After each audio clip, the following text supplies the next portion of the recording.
الحمد لله رب العالمين ثم الصلاة والسلام على رسول الله جماعة مسلمين لقوري أتلبري السلام عليكم ورحمة الله وبركاته أيما يا من الإسلام أجاتني كلا فبرا وصغا أجاكي أصدية nínú àwọn ohun tó yẹ ká mójútó nínú mẹ́wàá ìgbẹ̀yìn Ramadan yìí ó ká sọ fara wa a ti sọ̀rọ̀ tó bò háyà lérí ẹ̀rí àwọn ọdún tó wà lọ a wá padà wá ṣe ìwọ̀nba rìsúmé lórí wọn ni lọ́jọ́ tèmi a bára wa sọ̀rọ̀ lórí òru Laylatul Qadr bákan náà a bára wa sọ̀rọ̀ lórí àwọn iṣẹ́ olóore kan tá mọ̀ sí ìjọsìn tó yẹ ká mójútó nínú àkókò yìí Ọlọ́run kó ràn wá lọ́wọ́ Ọlọ́run kó dùn wá nínú tó wá rí bẹ́ẹ̀ ẹ̀yàn máa yá mi nínú ìsìlámù kí là ń pè ní Laylatul Qadr ọlá òní wà ń bẹ fún Laylatul Qadr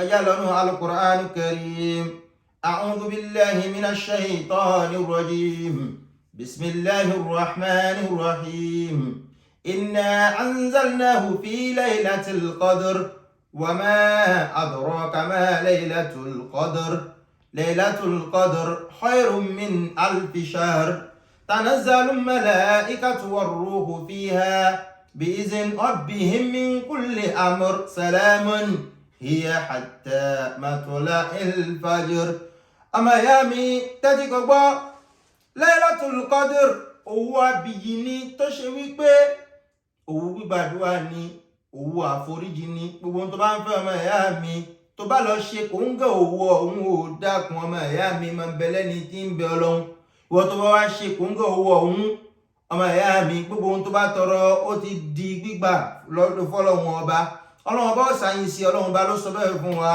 tó bá wá rí bẹ́ẹ̀ Ànábì wa Muhammadu sallallahu alayhi wa sallama ó jẹ́ pé wà ń pé o nínú àwọn mẹ́wàá ìgbẹ̀yìn Ramadana òun náà ní ká máa wá Laylatul Qadr sí tẹ́wátẹ́wá tẹ̀síwájú a máa sọ fún ara wa ń pé láàrin àwọn òru ẹ̀ǹpẹ́ ọmọ ìyá mi máa lọ wa nínú ẹ̀ǹpẹ́ rárá gbogbo mẹ́wàá náà òun ni kò máa wá má fi ọjọ́ kan sílẹ̀ láyé rí wípé o ń bẹ lójú fò o ń bẹ Ọlọ́run ọba rẹ o ń ṣàdúrà ó ṣe gbogbo tó yẹ kó ṣe láàrin òru náà dákọ̀ ọmọ ìyá mi inú mẹ́wàá gbẹ̀yìn òun náà ni kò wá Laylatul Qadr sí wọ́n ní Laylatul Qadr khayrun min 1000 shahr Laylatul Qadr owó yẹn owó abiyì yẹn tó ṣe wípé Ọlọ́run máa gbàdúrà ní máa pín gbogbo oore fún ẹni tí bá ń fẹ́ Ọlọ́run bá ní wípé ó ní oore ju ẹgbẹ̀rún oṣù lọ ìbádà tàbí ìjọsìn tàbí iṣẹ́ olóore tó bá lọ ṣe nínú òru náà tó wá ṣe kò ń gẹ owó Laylatul Qadr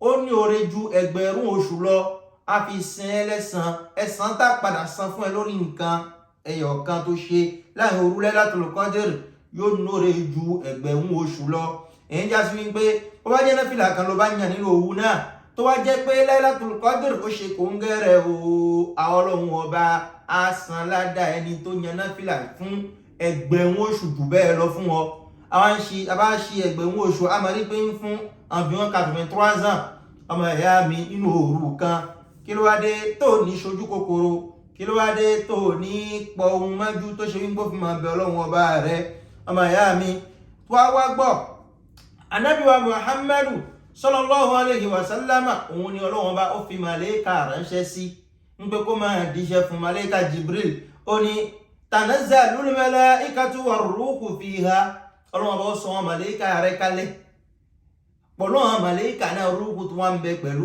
wọn èyí tà mà sí màlẹ́kà Jibril Ànábì nìkan ló ní opportunity yẹn àmọ́ Ọlọ́run wá ní nínú òru Laylatul Qadr òun fàyè lẹ̀ fún wa màlẹ́kà Jibril gangan yóò sọ̀kalẹ̀ wá ọmọ ìyá mi máa wá gbọ́ o tó wá rí bẹ́ẹ̀ tàbá ń wá òru Laylatul Qadr ńgbà wo ló ti bẹ̀rẹ̀ ńgbà wo ni ó parí o bí Magribi bá ti bẹ̀rẹ̀ òru ti bẹ̀rẹ̀ náà nìyẹn títí fi dé àsìkò tí alfajari ó yọ ǹjẹ́ ìwọ tó bá fẹ́ wá Laylatul Qadr máa wá sí àárín Maghrib lọ sí fajr kí Maghrib ẹ ní jàmáà kí ìṣáyí ní jàmá báwọn kí tàràwì báwọn ṣe ìjọsìn náà lọ kó tó báwọn kí àṣùbà ọmọ ìyá mi ó súnmọ́ kó ṣe kò ń gẹ̀lẹ́ Laylatul Qadr o tó bá rí ọmọ ìyá mi dákun àti sọ fọ́ra wa lánàá àdúrà tó yẹ ká máa ṣe nínú àkókò náà kí ni Ànábì kọ́ wa àti sọ fọ́ra wa lánàá a ti mọ̀ wípé o àgbọ̀lọ̀ gbàgbé Allahumma innaka afuwwun tuhibbul afwa fa'fu anna aw fa'fu anni. Èyí tó bá wọ̀ ẹlẹ́wọ̀n nínú ẹ̀ tó bá rí ọmọ ìyá mi ìwọ̀nba ohun tá sọ fára wa nípa Laylatul Qadr nìyẹn. Inú mẹ́wàá ìgbẹ̀yìn Ramadana àwọn iṣẹ́ tó kù o. Inú àkókò náà la máa ń sọ nípa tahajjud. Inú àkókò náà kan náà la máa ń sọ nípa intikaf. Nínú àkókò náà kan náà la máa ń sọ nípa zakatul fitr. Gbogbo àwọn tọ́pìkì yẹn a ti ṣiṣẹ́ lórí wọn wá lọ. Àmọ́ ẹ já ara wọn létí nítorí Ọlọ́run sọ fún pé kí ni fazakir fa inna dhikra tanfa'ul mu'minin. Ẹ máa ṣe ìrántí o. Ẹ máa rá yín létí, ẹ máa rántí, ẹ máa ṣe ìrántí. Nítorí ìrántí ká máa ṣe ìrántí fara wa ó ní àǹfààní fún mùmínì. Tó bá rí bàbá ìyá mi kí la ń pè ní tahajjud. Bàbá wa ní Ramadana tahajjud ń bẹ, bá a sínú Ramadana tahajjud ń bẹ. Kí ni ń jẹ́ bẹ́ẹ̀? Ká bá sùn bùṣe, ká tají, ká dánwò mọ́jú, ká fi mọ̀ bẹ́ Ọlọ́run ọba ohun tá ń pè ní tahajjud kò jù bẹ́ẹ̀ lọ. Wa minal layli fatahajjad bihi nafilatan laka asa an yab'asaka rabbuka maqaman mahmuda. Ká dìde lóru, ká dánwò mọ́jú, ká mọ̀ bẹ́ Ọlọ́run ọba òun ní jẹ́ tahajjud. Wọ́n tó bá dìde tó fẹ́ ṣe tahajjud tó wọ́, ó bá wù ẹ́ o lè máa yan náfílà, ó bá wù ọ́ lè máa ka Qur'an, ó bá wù ọ́ lè máa ṣazika, ó bá wù ọ́ lè máa tọrọ tó bá wù ẹ́ lọ́dọ̀ Ọlọ́run ọba. Tahajjud náà nìyẹn. Ẹ dákun ẹ̀yin ìyá wa, ẹ̀yin bàbá wa, ọmọ yìí obìnrin, ẹ má fohun nìkan sílẹ̀ ń pé kó lọ sí tahajjud. Ẹ̀yin ìyá wa, ẹ má fi ọmọ yìí obìnrin nìkan sílẹ̀ ń pé lọ sí tahajjud. Nǹkan kan yìí jẹ́ bẹ́ẹ̀ kó gbélé kó ṣe tahajjud. Tẹ́yin gangan ẹ̀ bá ti lè máa bẹ pẹ̀lú ẹ̀ níbi títí lọ sí tahajjud, ẹ má fohun nìkan lẹ̀ o. Bákan náà ẹ̀yin ìyá wa gangan tẹ́ fẹ́ lọ sí tahajjud, tẹ́ fẹ́ máa ṣàwòye, ẹ fi sílẹ̀ gbélé yín kẹ́ máa ṣe tahajjud yín nílé. Ìwọ tó ṣe kó bá lọ sọ́hun ó fẹ́ kí òun kan fẹ́ máa sùn lọ ni. Ó dìgbà tí a máa fẹ́ kí wítìrì ló wá dìde ó máa sunkún egbére. Dákun gbélé ẹ kó bẹ Ọlọ́run ọba ọmọ ìyá mi. Dákun ó bá gbélé tó bẹ Ọlọ́run ọba rẹ ó tún náfààní fún ẹjú ń pé kò lọ dé mọ́sálásí kó máa sùn lọ kó máa kí tahajjud lọ. Ẹni bá nágbára ni kó lọ sí mọ́sálásí kó bá wọn yan náfìlà. Tó bá ní àlàáfíà tó nágbára wọn náà ṣe tòwọ́ náà nílé, Ọlọ́run ó gbà fún ọ. Èyí tí jẹ́ tahajjud kò jù bẹ́ẹ̀ lọ. Lẹ́yìn wá gbà náà a wá sọ̀rọ̀ nípa intikaf. Ànábì wa Muhammad sallallahu alaihi wasallam ó ṣe intikaf dáadáa. A wá ń gbọ́ àwọn ọ̀rọ̀ kan lérí social media táwọn kan wọ́n sọ wípé intikaf ọ̀sán nìkan ni, ẹ má bá wọn gbọ́, irọ́ ni. Ìbáàjẹ́ ọ̀sán ìbáàjẹ́ òru intikaf ń bẹ ọmọ ìyá mi. Kí la wá ń pè ní intikaf? Kákúraró, ká yẹgìrì, ká sáfáyé, ká máa wá bẹ ń pé àwa pọ̀lọ́ Ọlọ́run ọba a ní connection direct. A lọ sápamọ́ níbi tí yẹn kan ò sí, ibi tí yẹn kan ò ní disturb wa. Ká máa bẹ ní ẹni tí ń jọ́sìn fọ́lọ́run ọba, a papọ̀ tábù wa, a gbé ayé jù sílẹ̀. A máa wá ṣe kí ni? A ṣe retreat spiritual. A fi máa bẹ̀rẹ̀ ní tí ń jọ́sìn tí ó fi máa tọrọ nǹkan lọ́dọ̀ Ọlọ́run ọba. Intikaf kò jù bẹ́ẹ̀ lọ. Kí ló wá wù wá ń pé ká sọ fara wa lórí intikaf? Ó bá ní agbára ọjọ́ mẹ́wàá, ṣe intikaf ọjọ́ mẹ́wàá. Tó bá ní agbára ọjọ́ kan òun náà ni wọ́n ní agbára láti fi ṣe intikaf. A ti ṣiṣẹ́ lórí ẹ̀ wá lọ. Wọ́n náà ọmọ ìyá mi ṣe o. Tó bá jẹ́ pé wákàtí kan ìlọ́dẹ̀ tán nìkan ni wọ́n ní agbára láti fi ṣe intikaf ẹ wọlé ọmọ ìyá mi, ìwọ ṣe intikaf rẹ bẹ́ẹ̀, Ọlọ́run ọba ẹ̀ gbà o.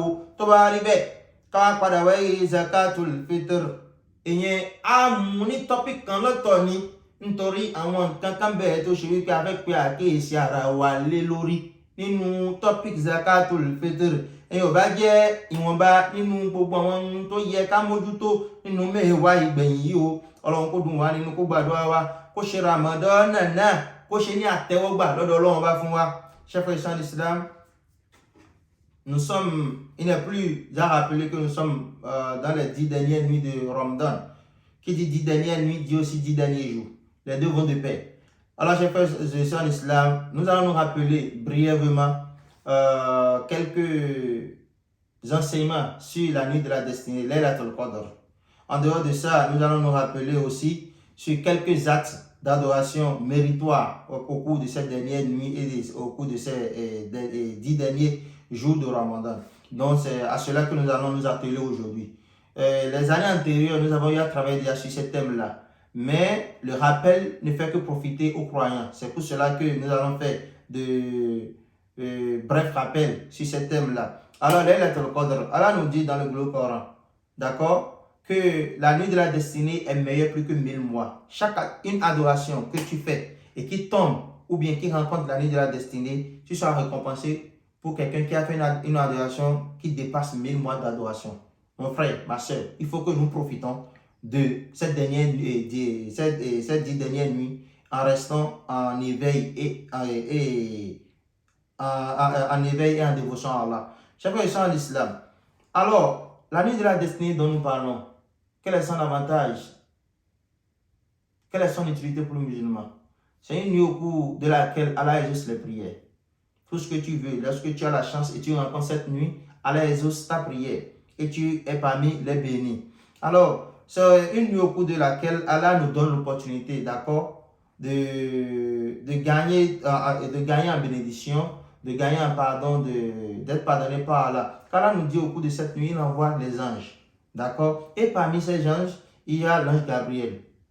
Ça, c'est une opportunité, c'est une aubaine. Ce n'est que le prophète Mohammed sallallahu alayhi wa sallam.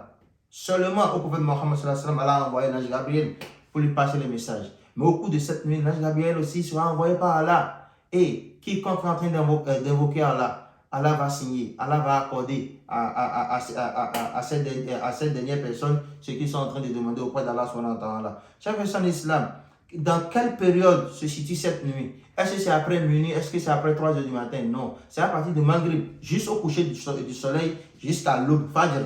Nous pouvons être en train de chercher notre nuit de la destinée, Laylatul Qadr, à partir de Maghrib jusqu'à Fajr, chers frères et sœurs en islam. Nous nous sommes déjà rappelé la meilleure invocation de cette période. On a dit que c'est Allahumma innaka afuwun tuhibbul afwa fa'fu anni. Alors, chers frères et sœurs en islam, quels sont les actes d'adoration que nous rencontrons souvent au cours de ces 10 derniers jours? D'abord, il y a la tahajjud. La prière de tahajjud, ça peut se faire à la mosquée comme ça peut se faire à la maison. Ce n'est pas obligatoire d'aller faire ça à la mosquée. Si tu as la capacité d'aller à la mosquée, il faut aller à la mosquée. Si tu n'as pas la capacité, reste chez toi et faire la prière de tahajjud. Alors, chers mamans, chers parents, ne laissez pas vos filles jeunes aller seules dans une mosquée pour dire qu'elles veulent aller faire la prière de tahajjud. Cela, en réalité, n'est pas bien. Il faut être au chevet de votre fille. Parce que, soit en allant à la prière, soit en revenant de la prière, elle peut rencontrer beaucoup de désagréments. Et aujourd'hui aussi, la confiance n'exclut pas le contrôle.